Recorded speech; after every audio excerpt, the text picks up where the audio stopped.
WWE fans, how you guys doing? Legendary Dash as always, Sam the McMahon, and we're here to review Young Justice Season 3 Outsiders, Episode 23, Terminus. And guys, let us know what you guys thought about this episode, because this episode was fucking jam-packed.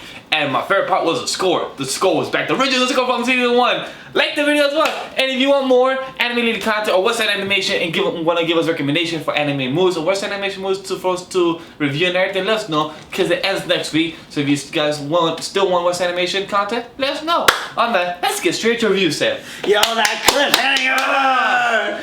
Darksied reign just began. Literally. And he's not even there in person. It was just Granny goodness bringing out. Darksied. But when you guys think about it, guys, when it was Dark Vader, when it was Darksied, when it was Thanos, they're never there when the big moment of your reign, your kingdom, or whatever it is that you're supposed to try to acquire. They're never there. Remember, most of the times. Remember, like with Darksied, he's obsessed with the anti-life equation. Oh yeah. No matter what kind of information, he would go directly himself to it, and he'd rather do everything by himself. But the thing is, he'd rather make sure that Granny got it right. That once she got it right, like she said, oh, Darksied would be pleased. Now that she knows that she got it accomplished for the whole league, the seniors and the children.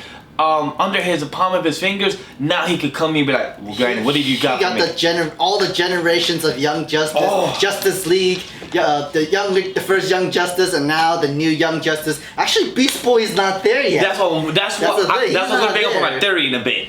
But to see so she said that non-meta humans that don't have the power, they just have, for example, the Green Lantern Corps. The three of them, they have John, they have Hal, and they have Reiner. All those three don't have meta genes, but they have the power and Green Lantern. They're protected, but they're protected to a point, but they don't have the full meta gene. That's why Nightwing right now, she said whoever is in the ghost dimension that don't have the meta gene will die eventually. That hurt. You can ask him. I was like, no! Yes, because he loves Nightwing so bad. Three parts. Even though we didn't get to see him much this season, and now we're getting him, and now you're trying to kill him. Like, why? But one thing I love about this episode was three things. The score, the original score from Season 1. Yes. To get that score is amazing. The Season 1 OG cast, to get it in a transition of them, and also like a before and after. But also to see that he was really doing it. But in the memories, also, so I kind of had that feeling that he was really doing it. Yeah. But without Wally himself. Of course. And I have a theory about Wally. I was telling we both do, because we both think about the same thing. Yeah. But then to see that he actually spoke to Wally in his head, but to actually see that he felt like a kid, and they all connected that same memory was freaking amazing. I love it. Because like, it was like all the younger generation, like, wait a minute, they look so much younger, but all the other Apocalypse soldiers are still looking the same. Next thing you know, they're like, Dick is probably in like a different dimension where his mind is. It's just that he's still sick or kind of dying. But also one of my favorite words was said, well, he always said in Season 1, and I was like, yo, that's just annoying, but at the same time, I understand it. And when I was a kid watching Season 1, I used to say well a lot because of what he said.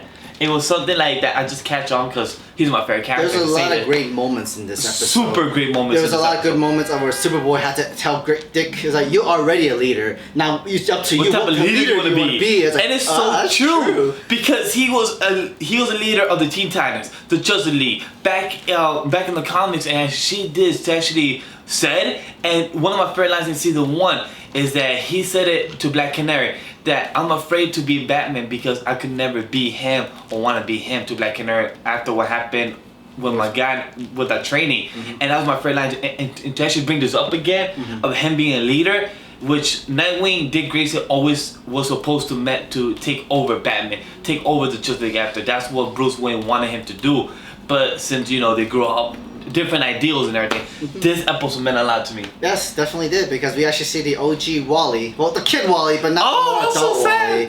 But like, if he was needed though, and that memory, that feeling that he had, that Dick had, transferred, literally connected with all the other younger Justice League, and they're like, it's okay, like, we understand, we all miss him too. Do you want to speak about the theory now?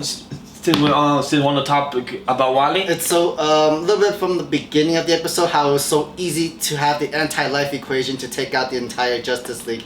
Just like that. And like we thought like maybe Wally is dying, but also he may be connected to Speed Force because of Wally come back. Since next week is 3 episodes back to back, we said, okay, what are they gonna do with those 3 episodes? To like, what can they do? So we both said maybe that's how they're gonna bring Wally, since in the new Rebirth comics, they brought Wally back, but they had to bring it with some type of anchor for the Speed Force. Yes. Since that's how he died from the end of season 2, we both thought maybe that's how he'll come back in this 3 back-to-back episode.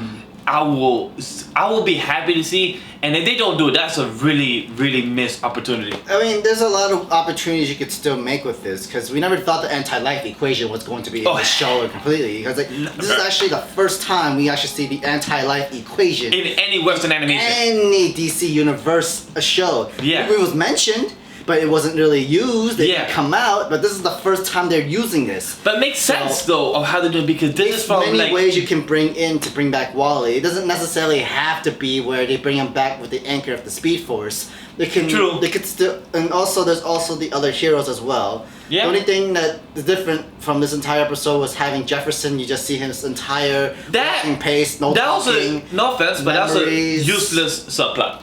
That was like, we had technically 3 subplot stories. We have the main Alpha and the Beta with the Justice League, and then we have with the Jefferson subplot. So I mean that's a useless subplot, but maybe it will lead into the last 3 episodes. I could see why it's gonna lead into something like that. It was probably important to continue the story of Black Lanny, of how he felt betrayed. So thinking about it with the Bruce Wayne, since he felt very home, he trusted these people, and I get it, he felt betrayed. Just like what leads to Superman. Sorry, not Superman.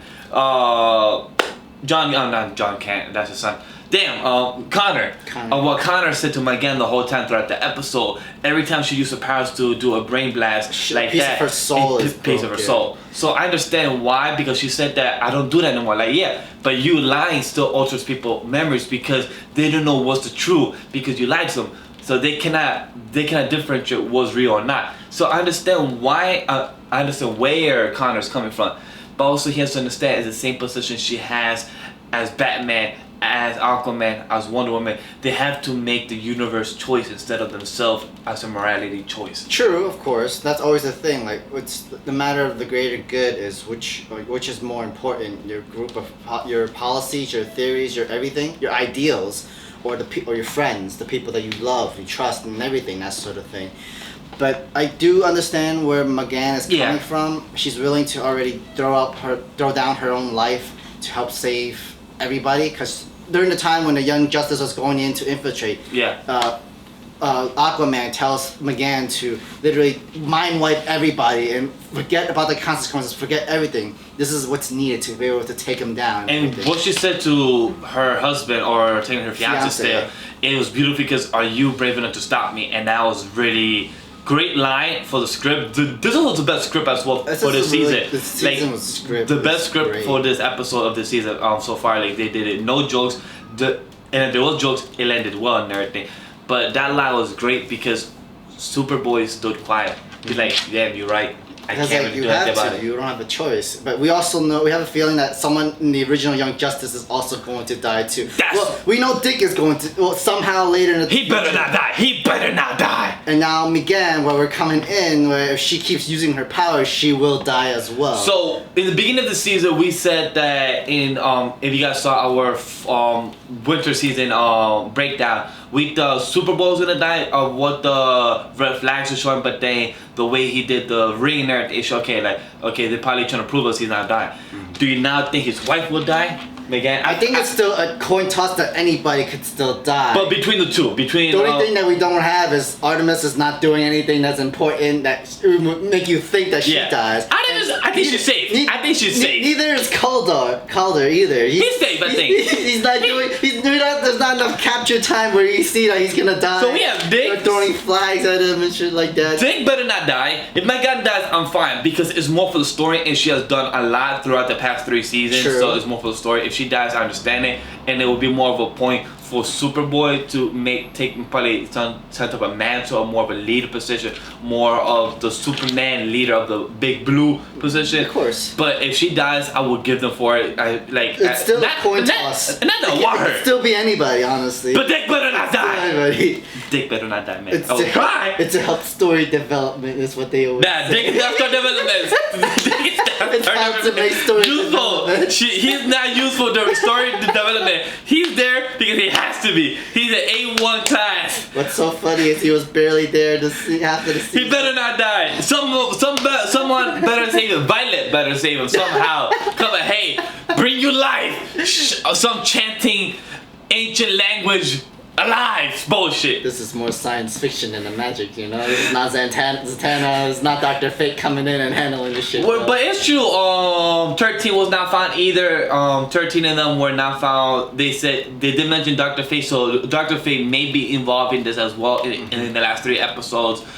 Bruce is still now, Bruce might be involved as well, even though what the fuck is a human gonna do, even though Dick was there. Because literally that cliffhanger gave the entire, both the ghost dimension and the anti-life equation literally in a huge, bigger radius and stuff like that. Eventually it's gonna touch Earth. It literally touched the whole Milky Way, guys. Literally you're gonna have the entire light working with Batman Incorporated because you really have no choice. Because Vandal Savage was like, I want you to tell them who exactly did you do. Like, that was the most. And he didn't even smile. And he didn't even smile because when he usually does a lie, he literally does little quirks like smile or say business as usual or something like that. He just said, yo, tell them I sent you. That's it. Make sure you tell them who was the one that sent you. I was like, so, damn. This episode was... that turned business as usual too. Like, fuck you guys. Fuck you, man. After you got that kind of power, fuck you. You're done. But guys, this episode was jam-packed. Let us know if we missed it to talk about. Let us know because we went down. We went nerdy in here. We didn't really put out there or anything like that. But let us know if we missed anything. Guys, down in the comment below, guys. Please join the Discord server as well if you want to talk full conversation. Let us know your thoughts. Let us know your theories. Like the video as well. And subscribe if you want more anime content. Get to the 1K mark. Other guys, everything on the social media is down below. Guys know. Tell you guys next time. Young Justice. Peace.